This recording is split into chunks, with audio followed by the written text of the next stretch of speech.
Hi, everyone. Welcome to Spill the Tea Radio, where we interview awesome singers, songwriters, and those who influence their lives. Spill the Tea Radio explores the journey, creativity, and inspiration behind the songs.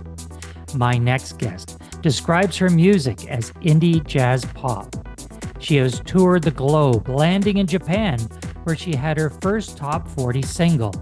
To her credit, she won Best Album at the Independent Music Awards and has had 5 songs in the finals of the Canadian Songwriting Competition. The CBC documentary about her life in Japan as a child is underpinned with her own musical score. So, let's spill the tea with Jessica Stuart, musically known as Jessa. Welcome, Jessa. Thank you so much for having me. I'm excited to be here. Tell us about the Independent Music Award that you won. What album did you use that, or did you win that with? I won that for my second Jessica Stuart Few album called Two Sides to Every Story. It is also the one which has the top 40 single on it, which is a song called Don'tcha, and which used the koto, actually. And so not totally a surprise that that would end up in the top 40 in Japan. It was, I think there was 2 parts to the award. It was like half of it was like their juries kind of put it forward, and then there was a fan voting portion. And I honestly didn't think I was going to win. It's kind of an international competition, and so I don't know. I don't really know how important these competitions about music are. Part of me thinks it's regressive to be pitting our creative work against another, or saying putting them into a hierarchy. But at the same time, it's also nice to be acknowledged for your work. And someone doesn't know me from anyone, and they can see, there has been an accolade in that department. Maybe it's worth listening to this person amongst the millions of options out there. Like, how do you narrow it down? So if that helps someone narrow it down, maybe it is a good thing. When we talk about genres, let's say 30 years ago, it was very easy to put someone in a genre. You were country, you were rock, you were pop.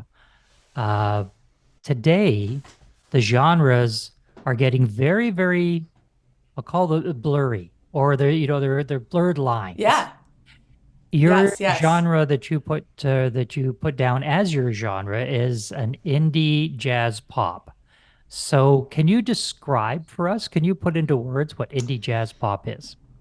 I think rather than, yes, I did write those words. I believe that the bio that I sent you was one that I used to be applying to a jazz festival. So I used the word jazz because when you make harmonic choices outside of the 4 chords and the truth that they do in Nashville, often people refer to it as jazz or think it's jazzy. So I use chords with more than the normal notes you would hear. I am moved by the stories that those chords tell when they're put in sequence. So I choose from that palette, but it doesn't mean that what I'm doing is complicated all the time. I just have that as part of my palette. I think my music is fundamentally based on grooves, feelings, like a feeling you can physically somehow move to, whether it's something that is actually appropriate for the dance floor or just something more meditatively moving. There is kind of this underpinning of rhythm, and it's also sometimes adventurous rhythm. However, I think that my superpower as a music writer is that I'm able to take unusual things and make them feel natural and normal, because that's what I seek out in my aesthetics. So sometimes these grooves are in other time signatures and things, and that's how people call it jazz. Some singers, songwriters say they're more comfortable performing. Others say, I'm more comfortable writing songs. What side of that line do you fall on? I love both, but I am a performer for sure. I really enjoy not just performing my own work, but I find that when I have like the nerves and excitement of being in front of an audience, sometimes even a small audience can be more nerve-wracking than a massive audience, but I've done it all. Like recently, one of the scarier performing scenarios I was in was I've been subbing on guitar at Mirvish Theatre's Six, the musical Six, about the six wives of Henry VIII. And I've never done like a big musical theater production like that. I mean, one of my first gigs when I was like 17 years old under my mother's musical direction in Vancouver was doing Fiddler on the Roof. But that was in an orchestra pit. No one could see me. This role at Six is on stage, and they didn't allow any rehearsals for the subs. I literally had no rehearsals, zero. I couldn't touch the instruments I was using on stage, what they provided, nor play with the bandmates, nor get my sound with everyone playing. Like my first it was just straight to stage and now sink or swim. How does that make any sense? I mean, I don't want to slam anyone. No. Every genre and every portion of the industry has their own rules. It baffled me too. I did think that there would be rehearsals, but I nailed it anyway. But I was quite nervous. That was nervous. After doing the first show, though, and then getting invited to do more, then the nerves went away to the normal level. Did they at least give you the music in advance? So Yes. I had to learn the music in advance. Yes, I definitely did. How did that make you feel when someone came to you and said, and as you say, like played back those lyrics to you, yeah, and let you know how it felt? Did they have the same interpretation, or was it different? And if it was different, how did it make you feel? It was slightly different. It reminded me that art is subjective. And then it also reminded me that even if I wasn't paying that much attention to what the words were, because the story for me was in the music, that I was not everyone. And it made me feel partially like a little bit of a sham, to be honest. I felt like it was, I realized sort of for the first time that it wasn't a complete vision yet, and that if I wanted it to be that way, and then it actually made me think, because I've never been a person without an opinion. And, really, no one would have guessed that through this interview. I know. Who would ever know? But so then I wondered to myself, if I have so much to say, why don't I have so much to say in these songs? After that individual came to you and talked to you about what the words meant to them, do you think that you became a more mindful lyricist when you're structuring your words, when you're putting your pen to paper, so to speak, because your words mean something to someone? Yes. That you were much more conscious about what you wrote? Absolutely. I have I care very much about people, like not just the people in my circle, but in general, I am really interested in people. I'm really interested in people's stories, even people who I don't know. I know that everyone has quite an interesting story. I would hear them all if I had time in this life. And so I feel a social responsibility and an accountability. And I am a person very much not driven by people's impressions of me, but driven by the interest of not taking advantage of people's time, and it's like there's something connected there where I felt like I wasn't giving what I was supposed to, because if it was throwaway for me, really I decided that I shouldn't, that it's my social responsibility, if I'm putting this work out, that it means something.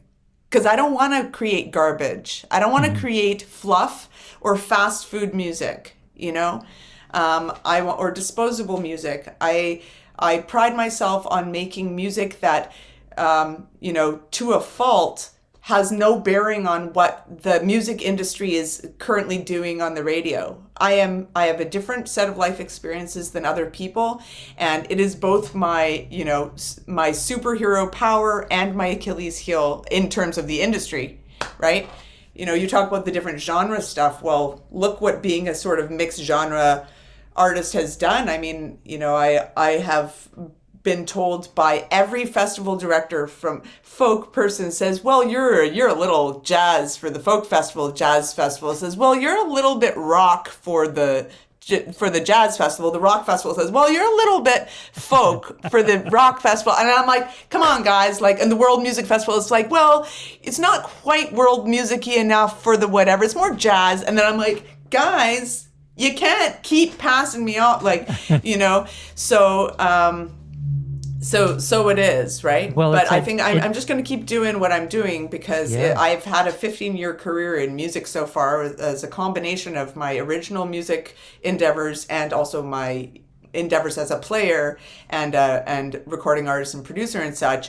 And so I'm just going to keep doing what I'm doing. I'm not going to modify what I'm doing to fit in with what's going on, because hopefully what I'm doing will still be of interest in 50 years. Well, let's get into one of the songs that Jessica wrote. This song is from her 2021 album titled Price of My Love. It is the title track, and we're going to talk about the inspiration right after we take a listen to singer-songwriter Jessica Stuart and her song, Price of My Love. I am a child in woman's skin. I traveled light years to begin to give you my love.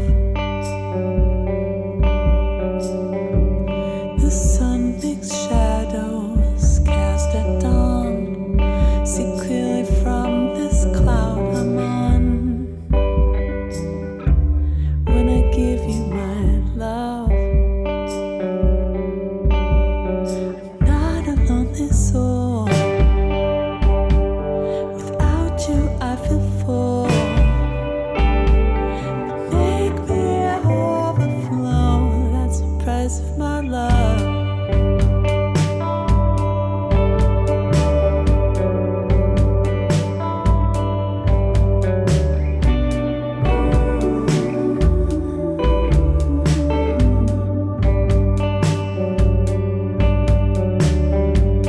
I've seen the world and wanted more.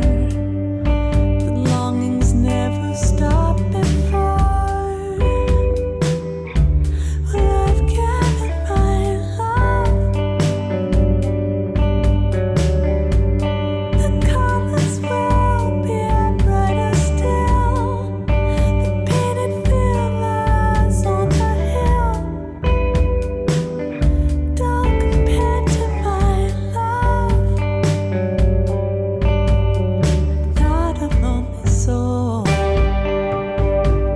Without you I feel full.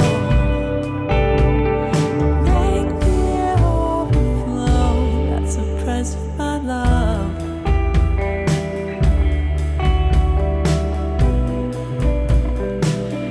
That's the price of my love.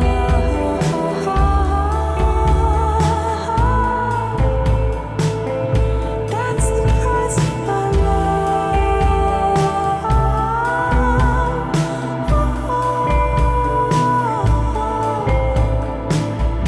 That's the price of my love.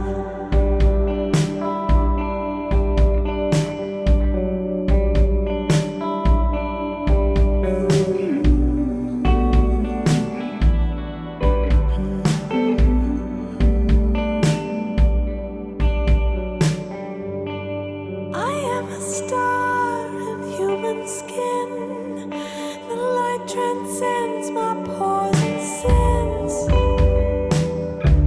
When I give you my love,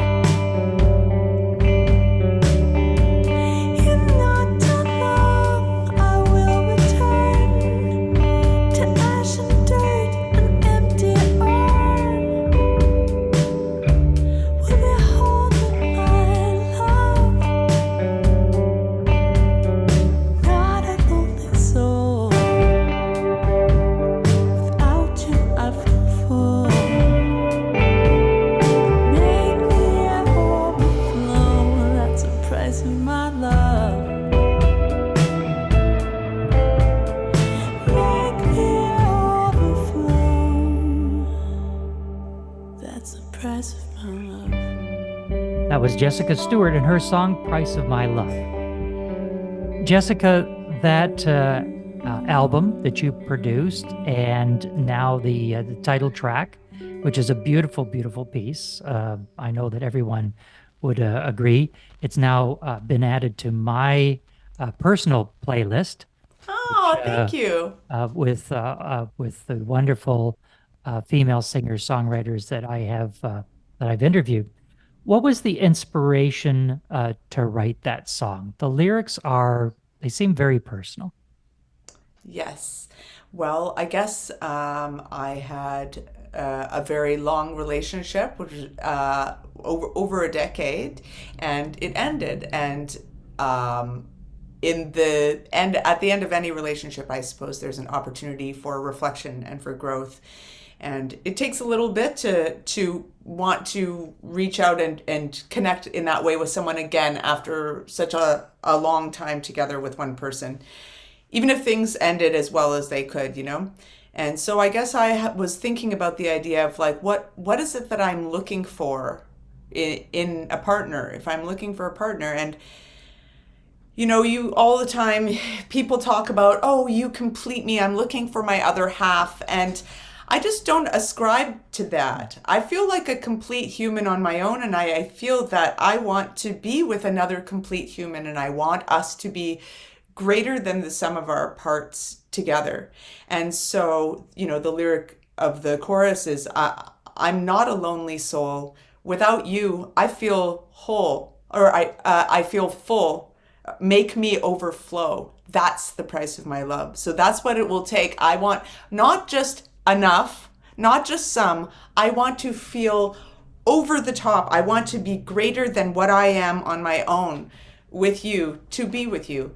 And so that's that idea. And to me, that feels like, it feels empowering, not just an empowering message for, me, but also for people, for men and women who feel sort of at the mercy of finding someone to complete themselves. So maybe the idea is to complete our own selves first, and then when love shows itself and makes you greater than the sum of your parts, then it's worth partaking in. It's a very lonely road when you go looking for someone else to complete you.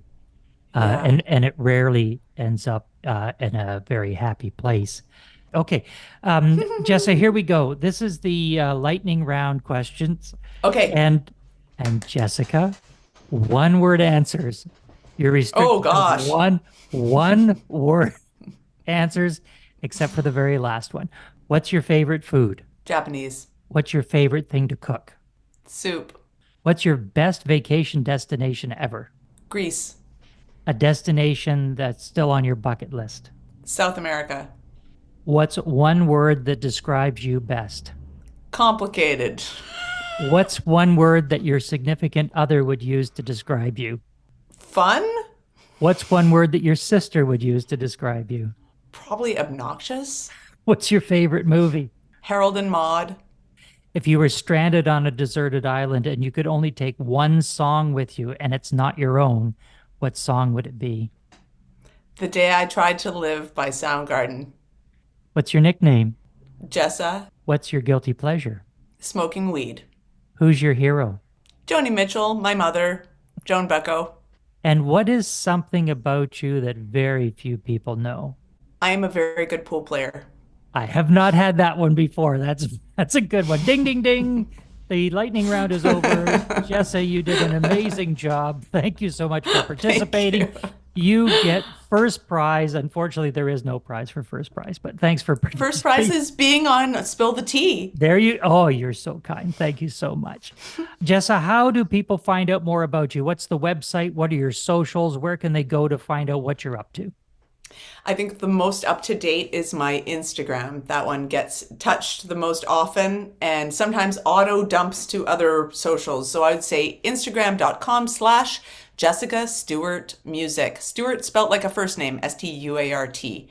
And then I do have a website, jessasongs.com or jessicastewartmusic.com. And that gets updated less regularly. So I would say Instagram is the way to go for right now. We have been in conversation with Jessica Stuart, also musically known as Jessa. Jessa, thanks so much for being with us. Thank you for having me. What a pleasure.